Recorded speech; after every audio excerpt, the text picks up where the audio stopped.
The walrus, a giant sea beast with long, curved tusks and thick, wrinkled skin, has long been a symbol of the cold northern seas.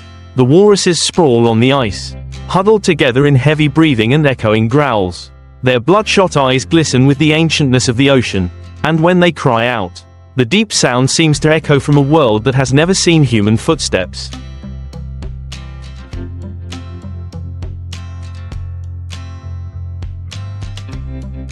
But then, the appearance of humans on that cold shore changed the fate of the walruses. They came in wooden boats, carrying iron spears, sharp knives, and the hungry bellies of entire communities. The people of that icy land were not rich. They lived off the sea. Fish, seals, and especially walruses, were the source of meat, fat, and skin that had sustained generations.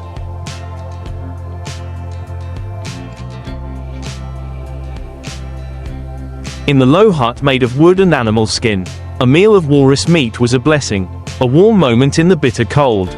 Men often recounted hunting trips as part of a collective memory. The boat glided across the cold water.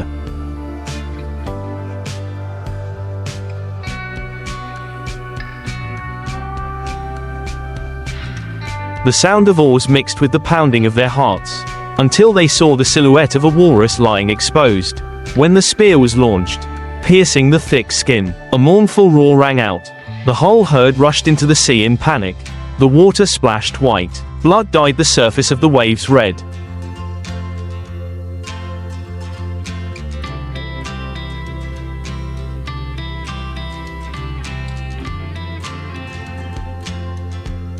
Hunting walruses was not simply a way of making a living, but also a ritual associated with culture.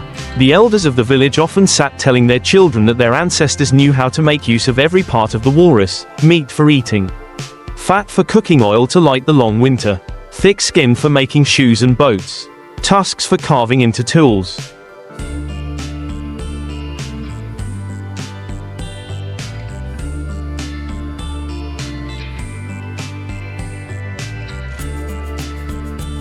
Even sacred jewelry. A giant walrus fell, meaning the whole village could live for many more weeks.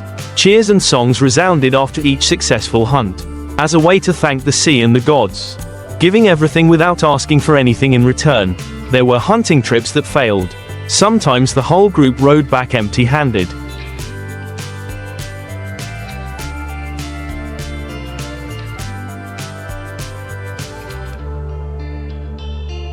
Leaving only disappointment and hungry stomachs. There were times when the walruses did not fall easily.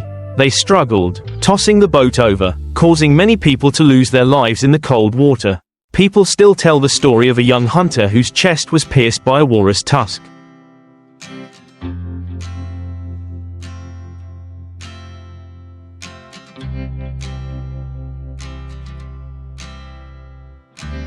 Blood spreading onto the ice, and his screams echo forever in the village's memories. Each human life exchanged for a walrus is too expensive, but they have no other choice. In the middle of that vicious circle, walruses and humans exist as two opposite poles but cannot be separated.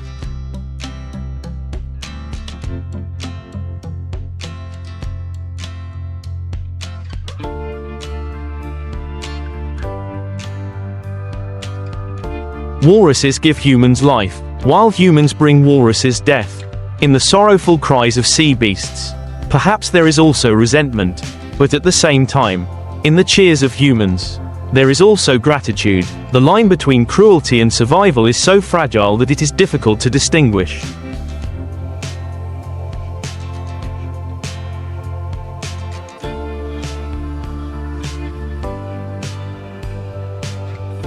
The walrus hunting seasons passed like a harsh but familiar cycle.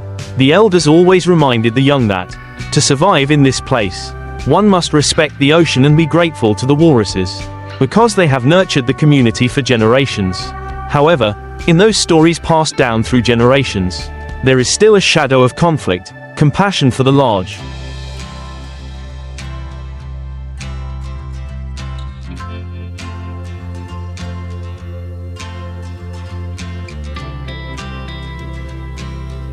Gentle beasts contrasting with constant hunger. There were winter nights, when the wind howled, people sat around the walrus oil lamps, The dried meat hung high, giving off a pungent smell. By the small fire, the children curiously asked the grandparents, "Do walruses cry? When they are killed, do they call each other for help?"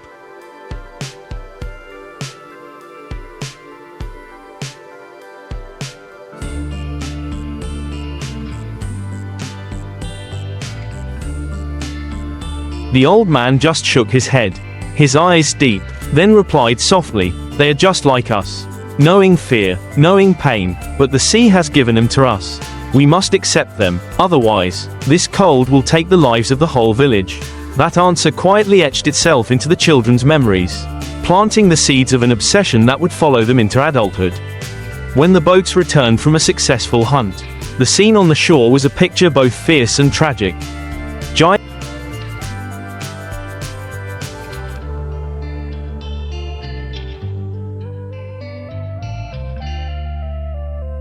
walruses were dragged ashore, their bodies drenched, breathing heavily, their round, sparkling eyes reflecting the cold sunlight. The sound of knives tearing through the air, flesh and fat being cut off, red blood staining the white ice.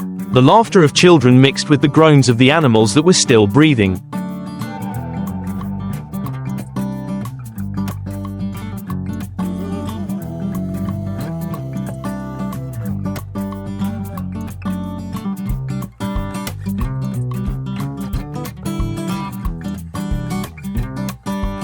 All blending into a harsh melody, both a song of survival and a lament of nature. But in that very scene, the people felt happiness. They knew that those fresh red pieces of meat would save them from hunger. Those barrels of oil and grease would light up every long night.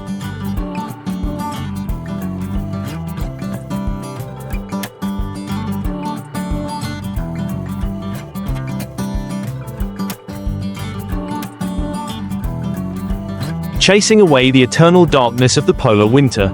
Those thick skins will become clothes, shoes, protecting their bodies from the cold that erodes their skin. In that fierceness, there is also gratitude, because without the walrus, the people here would not be able to withstand the harsh nature. There is a folk song that has been passed down by word of mouth.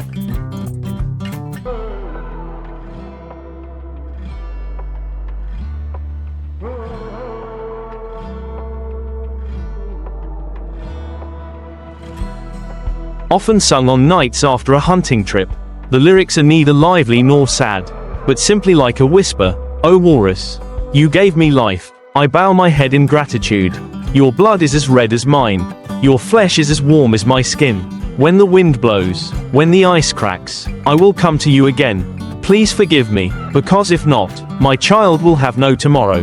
The lyrics are like an invisible thread connecting humans and walruses, between hunters and prey, in an endless cycle of reincarnation.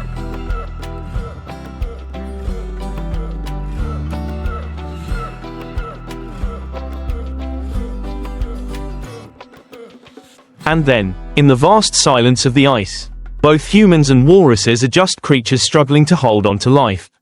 One side falls to nourish, the other side continues to exist with endless regret. But even so, that cycle of survival repeats itself, like a fate that no one can escape. In the midst of the vast sea of ice, the story of walruses and humans continues to be written through each generation.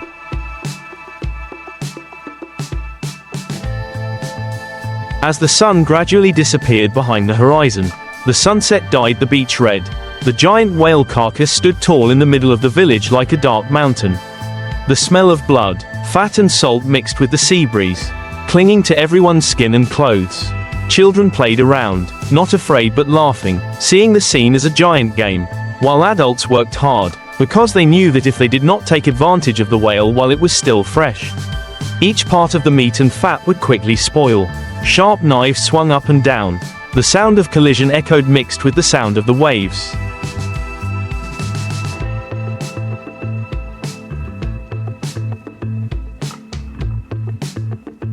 Creating a fierce harmony of the fisherman's life. The whale meat was dark red, thick and heavy, cut into large blocks like slabs of stone. People used shoulder poles, used bamboo poles to drag it back to the village, and piled it on bamboo racks to dry in the sun and wind. Long strips of meat were hung high, Each drop of blood still seeped onto the sand, spreading into red streaks and gradually fading with the rhythm of the waves. Whale fat is cooked in large pans placed right on the beach. The fire is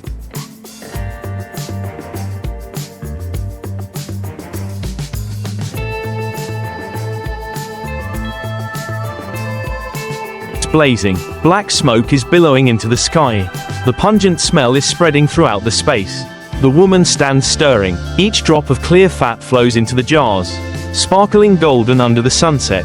The whole village seems to be immersed in a labor festival, both fierce and sacred. When night falls, the whale oil lamps shine brightly in each house, clearly illuminating tired but satisfied faces. The sound of children giggling when eating fragrant grilled meat. The sound of adults clinking bowls of raw wine. The smoke from the kitchen rises with the rich smell of whale fat.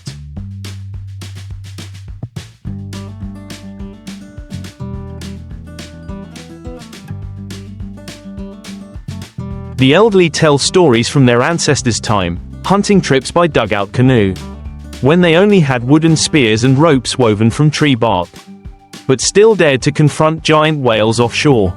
Each story is like a tragic song, engraved in the memory of each generation, that this life is not only luck, but also the price to pay with sweat, blood and even life, because not every trip returns completely. There are times when the whale angrily lashes its tail. The waves rise. The whole boat is thrown. People are thrown into the cold deep sea, lost in the dark water. The screams are swallowed by the sound of the waves. Only the ropes drift. The fishing village mourns. The widows silently wrap themselves in black scarves. The children look out to sea in bewilderment, no longer seeing their fathers return. But the following season, when the whale appears, the boats still set sail, as if death is just an inevitable part of life, a necessary price to preserve the existence of the whole community. In Japanese ports, the scene of whale butchering has been a familiar one for centuries.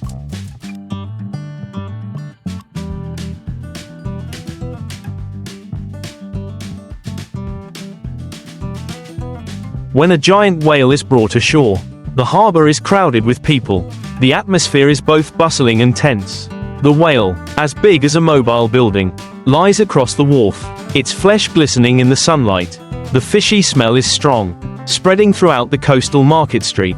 Men in indigo shirts, white scarves tied on their heads, holding long knives like swords, stand around the whale's body like an army ready to enter the final battle with the giant carcass. The first slash cuts from the back to the belly. The sound of flesh being torn apart echoes, revealing thick layers of white fat. That layer of fat, called blubber, is the white gold of the fishing village, which will be cooked into oil to light up lanterns throughout the streets of Japan during the Edo period. People shouted and assigned tasks to each other in a rhythmic manner. One group pulled off pieces of fat and skin like peeling a giant fruit.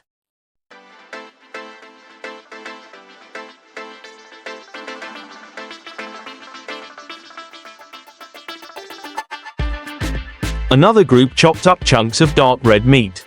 Another group caught the blood that flowed out in a dark red stream.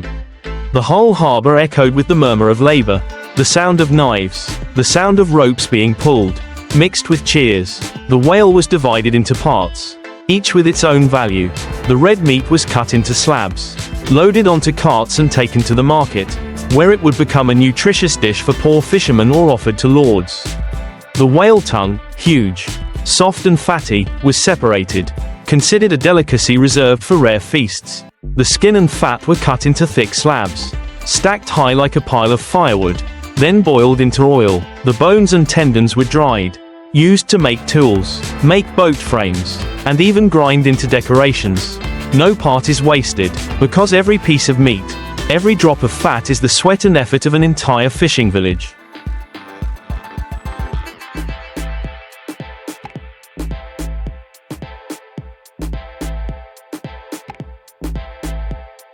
And also a great sacrifice of the whale.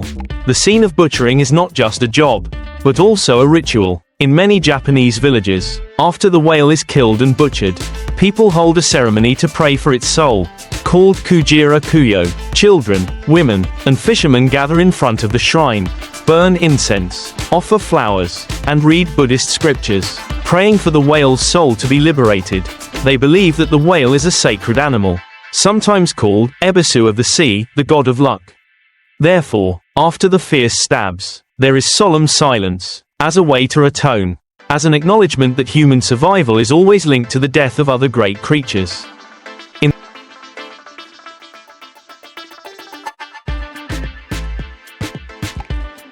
In that atmosphere, Japanese children grow up with the image of whales.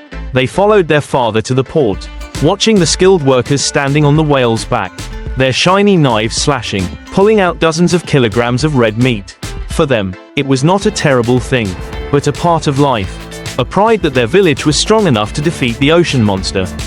But when night fell, a child dreamed of the giant whale still swimming in the sea, its sad eyes staring through the dark water, like a ghost that refused to disappear. Over the centuries, whaling in Japan became a major industry, but in the ancient coastal villages, the butchering scene still retained the rustic, fierce look from ancient times. Each knife slash, each scissor sound, each stream of red blood flowing down the drain into the sea. All like a tragic song, where humans and whales are linked in a fateful dance. Behind the full meal, the bright light of the oil lamps, is the image of a giant body being cut to the core.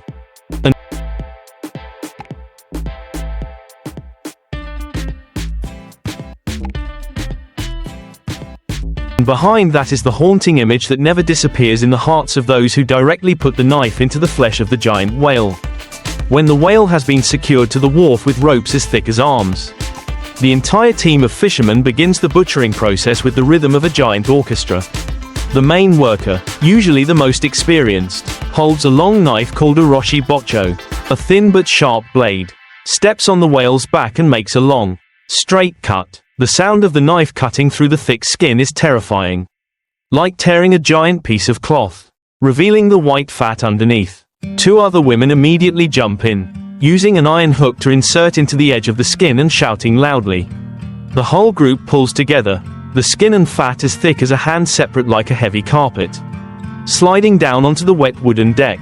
The fishy smell was so strong that many first-timers could not bear it and turned their heads away.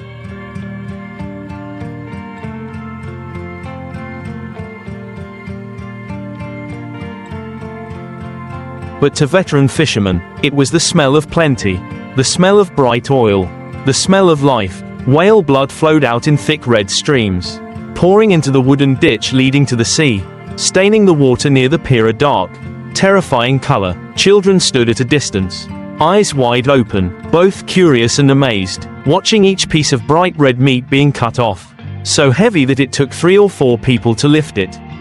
The Japanese fishermen divided the work very clearly. The strong ones were busy pulling the fat and meat off the whale's body.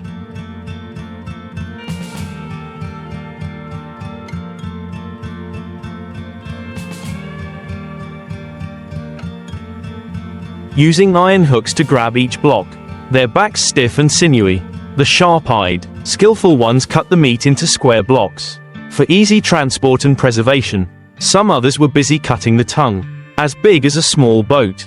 Soft and shiny, often considered a delicacy. The ribs, as big as house pillars, were sawed into sections, stacked into giant piles at the corner of the beach.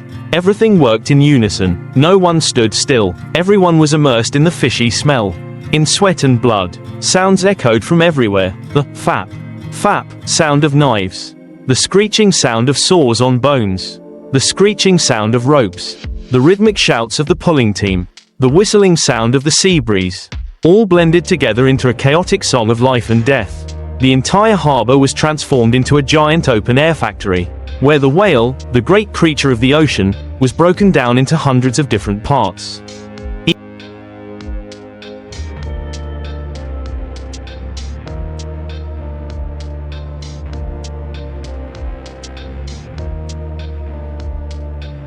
Each of which would go its separate way to serve humans.